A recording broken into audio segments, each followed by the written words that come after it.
ভাবতে পারো একজন জারুদার যে সারাদিন ক্লাসরুমের মেঝে পরিষ্কার করে সে এমন কিছু করতে পারে যা এমআইটির প্রফেসররা কল্পনা করতে পারে না। বড় বড় গণিতবিদ যেখানে বছরের পর বছর মাথা ঘামায়, সে সেখানে কয়েক মিনিটেই সেটা সমাধান করে ফেলে, যেন অঙ্কগুলো তার কাছে খেলনা। কোটি কোটি টাকার চাকরিও সে রিজেক্ট করে দেয়। এমনকি জারুদারের পেছনে বৈজ্ঞানিক সংস্থা নাসাও ঘুরে বেড়ায়। এমন এক প্রতিভার গল্প আজ তুমি শুনবে, যার মস্তিষ্ক ছিল অসাধারণ কিন্তু যার জীবন ছিল খুবই সাধারণ। কিন্তু কেন তা জানতে হলে দেখতে হবে সম্পূর্ণ ভিডিও। তো শুরু করছি আজকের অনুসন্ধান ইউটিউব চ্যানেলের নতুন মুভি এক্সপ্লেন। চ্যানেলে নতুন হলে সাবস্ক্রাইব করে দিও। এই মুভিটি 1997 সালের মুক্তিপ্রাপ্ত হলিউড মুভি। মুভিটির নাম গুড উইল হান্টিং। গল্পের শুরুটা হয় আমেরিকার বিখ্যাত এমআইটি ইউনিভার্সিটির একটি ক্লাসরুম থেকে। সেখানে গণিতের একজন প্রফেসর, যার নাম প্রফেসর জেরাল্ড, তার স্টুডেন্টদের পড়াচ্ছিলেন। ক্লাস প্রায় শেষের দিকে। তখন তিনি তার স্টুডেন্টদের জানালেন যে ক্লাসের বাইরের বোর্ডে তিনি একটা গণিতের সমস্যা লিখে রেখেছেন। এই সমস্যাটার সমাধান করতে তার নিজেরও অনেক কাঠখড় পোড়াতে হয়েছিল। তাই তিনি একটা চ্যালেঞ্জ ছুড়ে দিলেন, যদি আগামী সেমিস্টারের আগে কোনো স্টুডেন্ট এই সমস্যার সমাধান করতে পারে তাহলে তার নাম বিশ্ববিদ্যালয়ের টেক রেকর্ডে তোলা হবে, যা একজন ছাত্রের জন্য অনেক বড় সম্মানের ব্যাপার। এই বলে তিনি সবাইকে গুড লাক জানিয়ে বেরিয়ে গেলেন। সেই ইউনিভার্সিটিতে উইন নামের একটা ছেলে পরিষ্কার পরিচ্ছন্নতার কাজ করত।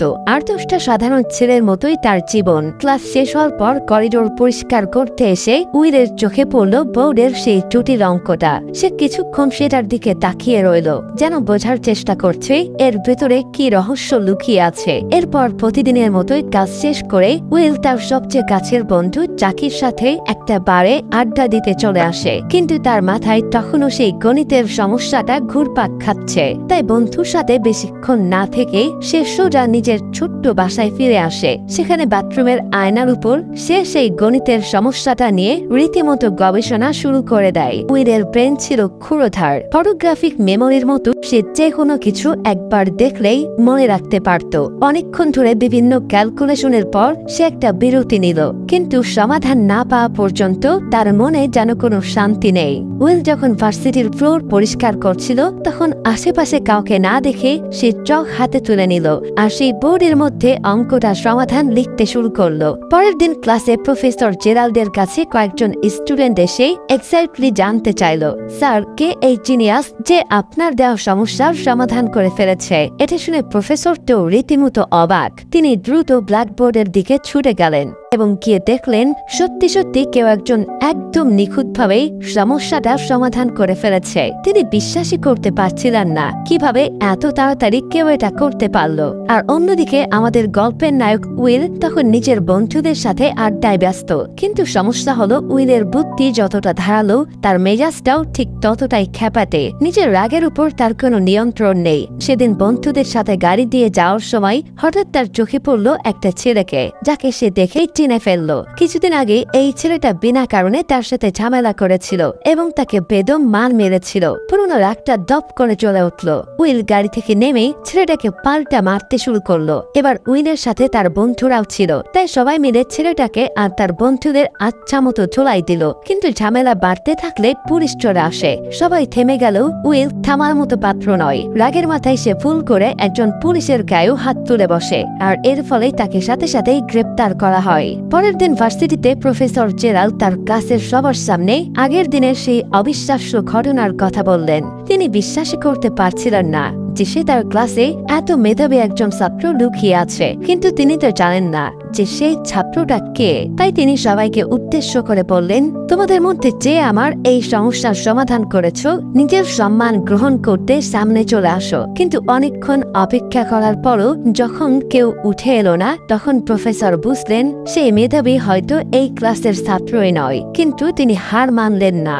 সেই লুকিয়ে থাকা প্রতিভাকে খুঁজে বের করার জন্য তিনি আরো একটা কঠিন সমস্যা বোর্ডের মধ্যে লিখে রাখলেন আর সবাইকে জানালেন যে এই সমস্যাটা সমাধান করতে তার নিজেরই 2 বছর সময় লেগেছিল। উইল জেল থেকে ছাড়া পেয়ে আবার তার পরিষ্কার পরিচ্ছন্নতার কাজে যোগ দিয়েছে। সেদিনও সে বোর্ডের সামনে নতুন প্রশ্নটা দেখতে পেল এবং সমাধান করতে শুরু করলো। কিন্তু ঠিক তখনই প্রফেসর জেরাল্ড তার এক সহকর্মীর সাথে ক্লাস থেকে বের হচ্ছিলেন। তারা দেখলেন ভার্সিটির একজন সামান্য ক্লিনার তাদের বোর্ডের মধ্যে হাবিজাবি আঁকছে। এটা দেখে প্রফেসর রেগে গিয়ে উইলকে একটা ধমক দিয়ে সেখান থেকে তাড়িয়ে দিলেন। কিন্তু উইল চলে যাওয়ার পর বোর্ডে সে কি লিখেছে সেটা দেখতে গিয়ে প্রফেসরের মাথা খারাপ হওয়ার মতো অবস্থা।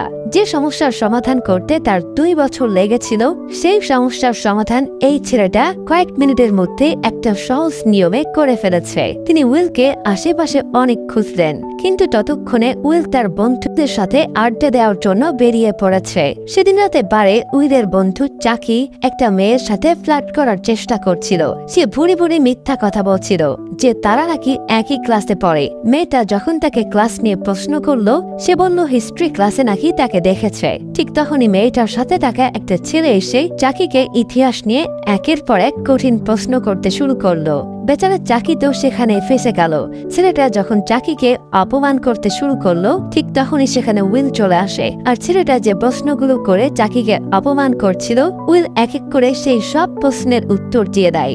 শুধু তাই নয়, উইল ছেলেটাকে সিলেবাসের বাইরের এমন অনেক কিছু সম্পর্কে জানালো যা সে হয়তো কোনদিনও পড়বে। উইলের কথা ছিল একটাই, তোমরা লাখ লাখ টাকা খরচ করে যে জ্ঞানটা অর্জন করছো সেটা আমি একটা লাইব্রেরিতে বসে মাত্র $1.50 বিনিময়ে পেয়ে গেছি। মেয়েটা উইলের প্রতি দারুণভাবে ইমপ্রেসড হয়ে গেল। মেয়েটার নাম স্কাইলার। সে উইলের সাথে দেখা করতে এসে তার বন্ধুর আচরণের জন্য ক্ষমা চাইল। কিছুক্ষণ কথাবার্তার পর স্কাইলার নিজের ফোন নাম্বারটা উইলকে দিয়ে বলল আবার দেখা হবে। অন্যদিকে প্রফেসর জেরাল্ড উইলকে খুঁজতে খুঁজতে জানতে পারলেন যে সে আইনি ঝামেলায় পড়েছে এবং কোর্টে তার মামলা রায় হবে। যেহেতু উইল পুলিশের উপর হাত তুলেছিল, তাই এবার তার শাস্তি প্রায় নিশ্চিত। প্রফেসর ঠিক সময়ে কোর্টে পৌঁছে গেলেন। উইল নিজেই নিজের কেস লড়ছিল, কিন্তু এবার সে পার পেল না। তার আগের রেকর্ডের কারণে এবং পুলিশের গায়ে হাত তোলার জন্য আদালত তাকে জেলে পাঠানোর সিদ্ধান্ত নিল, যদি না সে $50,000 জরিমানা দেয় অথবা তার পরিচিত কেউ তার জামিনদার হয়।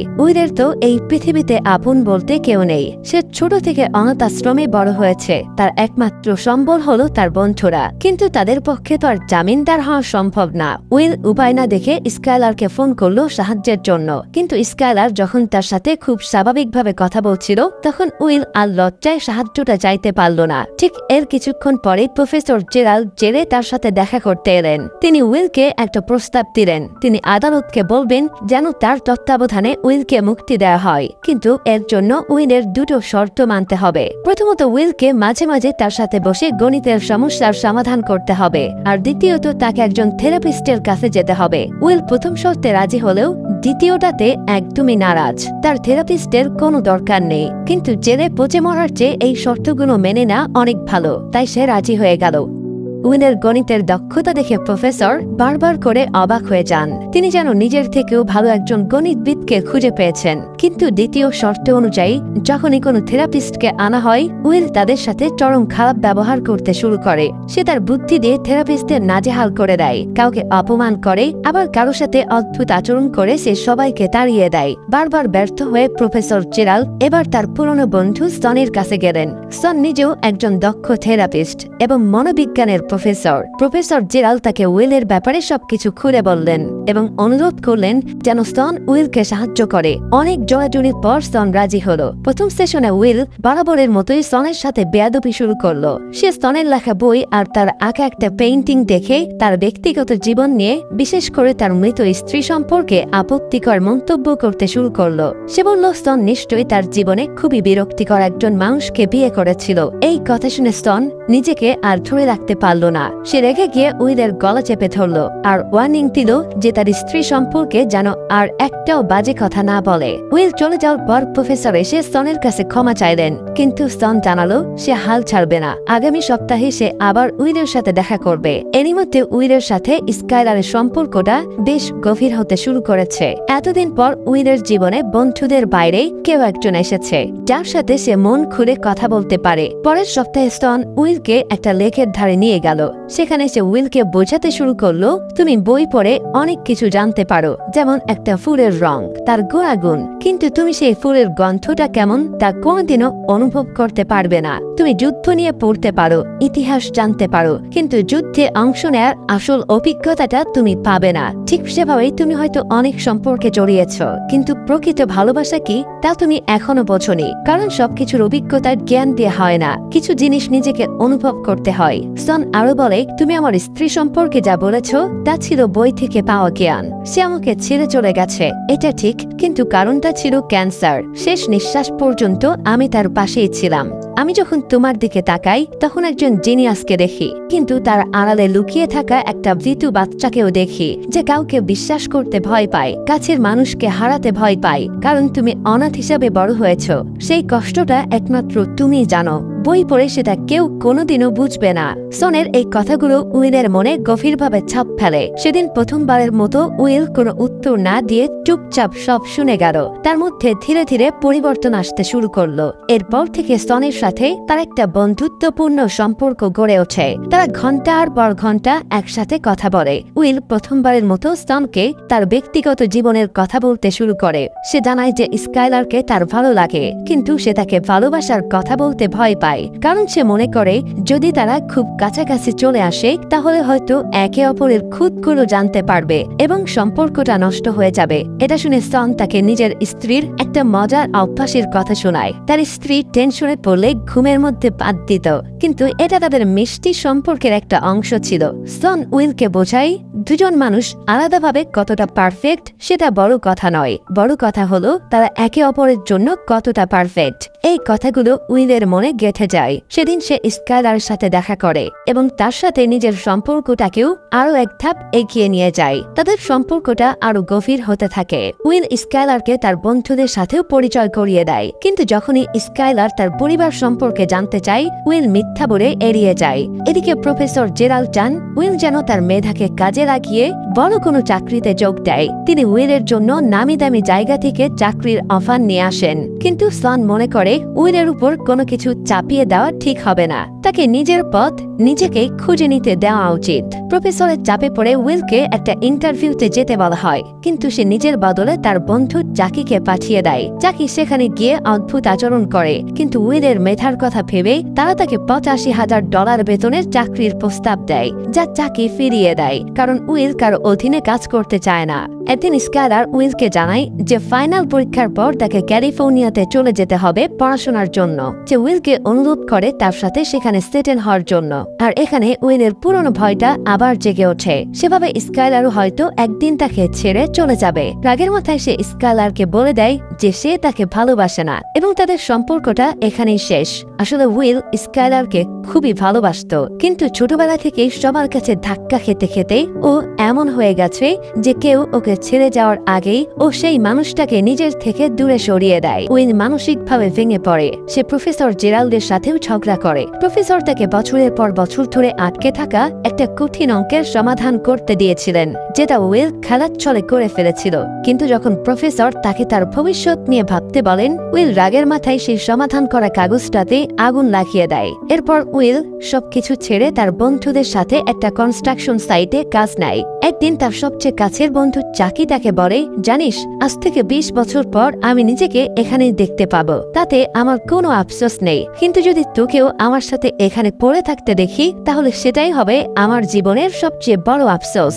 স্রষ্টা তোকে যে জ্ঞানটা দিয়েছে সেটা এভাবে নষ্ট করিস না। বন্ধুর এই কথাগুলো উইলের মনে তীব্রভাবে আঘাত করে। সে বুঝতে পারে সে এতদিন ভুল পথে চলছিল। সেদিন সে আবার সনের কাছে ফিরে আসে আর প্রথমবারের মতো নিজের ছোটবেলার কষ্টের কথা, তার সৎ বাবার অত্যাচারের কথা বলতে বলতে কান্নায় ভেঙে পড়ে। সন তাকে জড়িয়ে ধরে বলে, এটা তোমার দোষ ছিল না। এই কথাগুলো শুনে উইলের ভেতরের সমস্ত জমানো কষ্ট, রাগ আর অভিমান যেন একেবারেই ধুয়ে মুছে সাফ হয়ে যায়। এরপর উইল নিজেকে পুরোপুরি বদলে ফেলে। সে তার কাছে আসা চাকরির অফারগুলো থেকে একটা ভালো চাকরি বেছে নেয় এবং ইন্টারভিউ দিতে যায়। কিছুদিন পর তার 21তম জন্মদিন আসে। তার বন্ধুরা সবাই মিলে চাঁদা তুলে তাকে একটা পুরনো গাড়ি ঠিক করে উপহার দেয়। এটাই ছিল উইলের জীবনের পাওয়া সবচেয়ে বড় উপহার। উইল তার জীবনটাকে গুছিয়ে নিয়েছে, চাকরিও পেয়েছে, কিন্তু তার জীবনে তখনও একটা শূন্যতা ছিল। আর সেই শূন্যতা পূরণ করতেই সে একদিন বেরিয়ে পড়ে। সে সনের লেটার বক্সে একটা চিঠি রেখে যায়, যেখানে লেখা ছিল, আমাকে একটা মেয়ের কাছে যেতে হবে, আর আপনারা তো জানেনই সেই মেয়েটা কে। তার ভালোবাসার স্কাইলারের কাছে ক্যালিফোর্নিয়ার উদ্দেশ্যে বেরিয়ে পড়ে, কারণ এখন সে আর কাউকেই হারাতে ভয় পায় না। অন্যদিকে উইলের বন্ধুরা যখন তাকে ডাকতে তার ভাঙা বাড়িতে আসে, তখন দেখে সেখানে কেউ নেই। চাকি যেমনটা সবসময় কল্পনা করত ঠিক তেমনটাই হয়েছে। তার বন্ধু আজ নিজের জীবনকে নতুনভাবে সাজাতে চলে গেছে। এটা দেখে তার মুখে ফুটে উঠে একরাশ শান্তির হাসি। আর এভাবেই শেষ হয়ে যায় আমাদের আজকের অসাধারণ গল্পটা। উইল তার অতীতকে পেছনে ফেলে ছুটে চলে তার ভালোবাসার কাছে। আজকের মতো এখানে বিদায় নিচ্ছি। আর হ্যাঁ, তুমি তো আমার চ্যানেল সাবস্ক্রাইব করোনি। কিভাবে দেখা হবে নতুন কোনো ভিডিওতে? তাড়াতাড়ি সাবস্ক্রাইব করে ফেলো।